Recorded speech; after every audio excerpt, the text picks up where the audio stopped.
नमस्कार दोस्तों, पूरे विश्व में सिर्फ 77 गवर्नमेंट स्पेस एजेंसीज है। उनमें से सिर्फ 11 देश ही ऐसा है जो सफलतापूर्वक मून मिशन को अंजाम दिया। उनमें से सिर्फ 3 ही ऐसा देश है जो चांद का लूनर सरफेस को टच किया।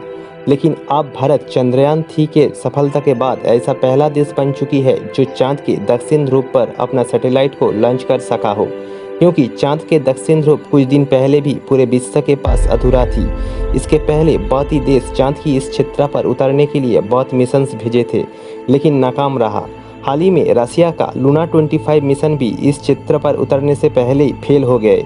लेकिन वैज्ञानिकों को इस चांद की इस क्षेत्र के बारे में अलग ही इंटरेस्ट थी, क्योंकि माना जाता है चांद के इस क्षेत्र पर कुछ ऐसा राज छुपा है जो आज तक सामने नहीं आ पाया।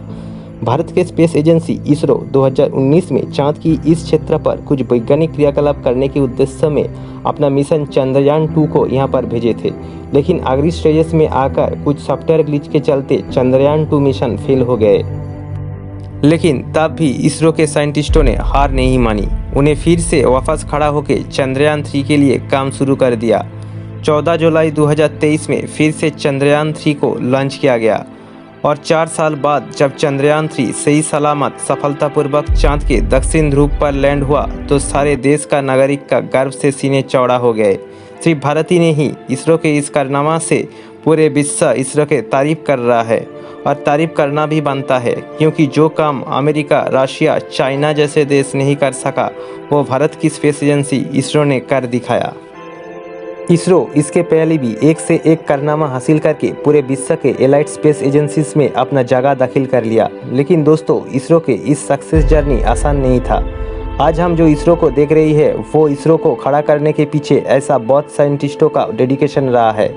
आज हम इस वीडियो में इसरो का आज तक का सफ़र के बारे में बात करने जा रहा है, जो बहुत ही एक इंस्पिरेशनल स्टोरी है। वीडियो बहुत ही इंटरेस्टिंग होने वाला है, इसीलिए स्किप किए बिना पूरी वीडियो ज़रूर देखना। आज से करीब 58 साल पहले यानी कि नवंबर 31, 1963 को भारत ने अपना पहला रॉकेट को लॉन्च किया था। आज चंद्रयान 3 ने चांद पर कदम रख दिया। ये कहानी है भारत की स्पेस प्रोग्राम की। इसरो आज भारत का गौरव है। शायद इसको जानकर हैरानी होगी कि इसरो का सूचना हुई थी साल 1962 में। तब इसका नाम था Indian national committee for space research. Thiruvananthapuram की समुद्र के किनारे में बसे एक छोटा सा गांव थुम्बा से हमारा ये मॉडर्न स्पेस एजेंसी का शुरुआत हुई थी। पहले रॉकेट लॉन्च होने के बाद ये गांव एक स्पेस टाउन बन चुका था, जिसका नाम दिया गया था Thumba equatorial rocket launching station. आपको बता दें, इस गांव में सेंट मेरी मैगडलैंड नाम का एक छोटा चर्च हुआ करता था। वो पृथ्वी के चुंबकीय क्षेत्र के लिहाज से बहुत ही इम्पोर्टेंट स्थान था। इसीलिए डॉक्टर विक्रम साराभाई को ये महसूस हुआ कि ये जगह रॉकेट लॉन्चिंग के लिए परफेक्ट हो सकता है। इसके बाद में डॉक्टर विक्रम साराभाई और हमारे एपीजे अब्दुल कलाम और कुछ गिने चुने साइंटिस्टों ने मिलकर वो चर्च की बिशप के पास गए और बिशप को कहा कि वो लोग चर्च और उसकी आसपास ज़मीनों को अपने पहले रॉकेट को लॉन्च करने के लिए इस्तेमाल करना चाहता है। बिशप ने उनकी बात सुनी, लेकिन कोई भी परमिशन नहीं दिया। बिशप ने उन्हें चर्च की प्रार्थना सभा में बुलाई। फिर जब वो साइंटिस्टों ने मिलकर वो प्रार्थना सभा में गए, तब बिशप ने प्रार्थना सभा में मौजूद सभी लोगों को विक्रम साराभाई के स्पेस मिशन के बारे में समझाया और उनसे परमिशन मांगी, और सभी लोग मान भी गए और सारे पेपर्स भी कर लिया गया। गांव के लोगों को भी दूसरे जगह पर शिफ्ट कर दिया गया। मात्र 3 महीनों के अंदर इस चर्च को स्पेस साइंटिस्ट का वर्कशॉप बना दिया गया। उस समय डॉक्टर विक्रम साराभाई के टीम में कुछ ही गिने चुने साइंटिस्ट थी और पैसा का भी बहुत कमी थी। उसके बावजूद भी ये लोग हार नहीं मानी। शुरुआत के दिनों में थुम्बा में कोई भी कैंटीन नहीं थी। ऐसे में साइंटिस्टों को साइकिल से माइलों दूर रेल स्टेशन में खाना खाने जाना पड़ता था। उस वक्त ट्रांसपोर्ट के कमी के चलते रॉकेट्स के सभी पार्ट्स और अन्य ज़रूरत की चीज़ को साइकिल और बैलगाड़ी से स्पेस सेंटर तक लाना पड़ता था। हालांकि उस वक्त ये रॉकेट पार्ट्स नासा से मांगा गया था। डॉक्टर विक्रम साराभाई द्वारा कुछ यंग साइंटिस्टों को ट्रेन दिया गया। फिर 6 महीने के बाद आखिर वो दिन आ ही गया जब भारत ने अपने पहला रॉकेट लॉन्च करने में तैयार था। तैयारी तो पूरी थी, लेकिन इसको लॉन्च करने में साइंटिस्टों को बहुत ही दिक्कतों का सामना होने पड़ा। आपको बता दें, जैसे ही रॉकेट को लॉन्च पैड के साथ सेटअप किया गया था, अचानक हवा के तेज गति के कारण लॉन्च पैड हिल गई। हैरानी की बात आप आती है कि तब भी साइंटिस्टों ने हार नहीं मानी। वो लोग नारकेल का पेड़ को लॉन्च पैड बनाया और रॉकेट को उसके साथ बांधकर उसी दिन ठीक 6:25 में रॉकेट को अंतरिक्ष का उड़ान के लिए छोड़ दिया। इसके साथ ही भारत ने स्पेस की दुनिया में पहला कदम रखा। इस कदम में हमारा scientist doctor Vikram Sarabhai, APJ Abdul Kalam और कुछ साइंटिस्टों का अभूतपूर्व योगदान रहा।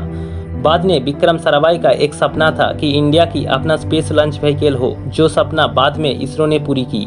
जिस चर्च में इसरो के इस अमेजिंग जर्नी का साथ निभाए, वो अब एक बड़ा स्पेस म्यूजियम बन चुका है। इस मिशन के 3 साल बाद 15 अगस्त 1969 में इसरो का स्थापना हुई। इसके बाद 1971 में श्रीहरिकोटा में स्पेस सेंटर बनाया गया।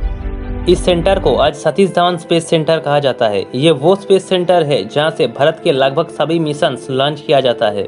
1975 में जब इसरो अपना पहला सैटेलाइट आर्यभट्ट बनाया था और उसको सफलतापूर्वक लॉन्च किया, इसके बाद इसरो को पीछे मुड़ के देखना नहीं पड़ा। इसके बाद 18 जुलाई 1980 को पहला स्वदेशी उपग्रह SLV-3 इसरो द्वारा लॉन्च किया गया और इस प्रोजेक्ट का डायरेक्टर था पूर्व राष्ट्रपति डॉक्टर APJ अब्दुल कलाम जी। इसरो ने गांव-गांव तक टीवी पहुंचाने के लिए 1970 को सैटेलाइट टेलीकम्युनिकेशन एक्सपेरिमेंट को भी सफलतापूर्वक पूरा किया। क्लाइमेट कंडीशन के ऊपर नज़र रखने के लिए ब्रॉडकास्टिंग कम्युनिकेशन के लिए 10 अप्रैल 1982 को इनसैट 1A को इसरो द्वारा लॉन्च किया गया।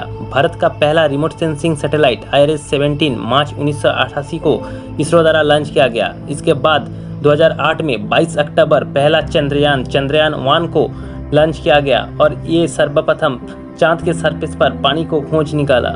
इसके बाद SSLV, PSLV, मंगलयान, चंद्रयान 3 जैसे मिशन में कामयाबी हासिल करके इसरो आज सारा विश्व के टॉप एजेंसीज में से एक है। उम्मीद है कि इसरो ऐसे ही एक के बाद एक मिशन में मुकाम हासिल करके इंडिया को स्पेस सेक्टर में नंबर 1 स्थान पर ले आएगी।